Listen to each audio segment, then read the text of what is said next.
你知道易燃易爆的天然气是如何漂洋过海送到国外的吗？没错，用的就是这种专门的天然气运输船。目前世界上常用的天然气运输船是这种球形和薄膜型运输船。天然气有气态的和把天然气冷却到零下162度的液态天然气。1立方米的液态天然气完全气化后，大约可以释放600多立方米气态的天然气，相当于600多倍的压缩了。毫无疑问，液态天然气装的多了。天然气运输船都是采用这种双船体设计，船壳分为外壳和内壳，中间部分是压载水舱。这样的设计是为了避免碰撞的时候损坏天然气储存罐，引发天然气爆炸或者泄漏。像这种球形的运输船，球形罐子是单独的，边上用的是高强度钢，做成支撑裙边。球体外面是用钢做成，中间部分是绝缘层，内部是铝合金做成的。下面是滴水盘，用于接泄漏的液体。这部分是空隙空间，里面充满氮气，用作防火跟隔热。现在我们来看看是如何装气的。这个部分是中间柱，里面有灌装线、排放管线，还有喷淋管线。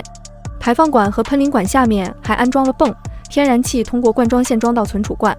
当然肯定没这么简单哈，在装之前，先要把罐子里面的潮湿的空气干燥掉，因为潮湿的空气里有水，加冷会形成冰。这里是个干燥器和生产惰性气体机器，通过灌装管把干燥空气填入气罐，然后通过通风管把潮湿空气排出去，再填入惰性气体。因为惰性气体里面含有二氧化碳，这里需要通过喷嘴喷入温暖的液化天然气蒸汽，把惰性气体通过排风管排出去，让罐子里面只剩下天然气。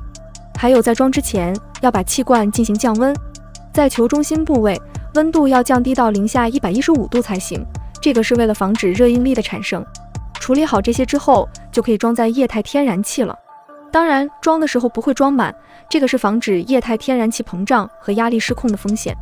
注意了哈，在航行过程中，外面的热量会通过气罐保温层渗入，会导致液化天然气气化，我们叫这种气体为蒸发气。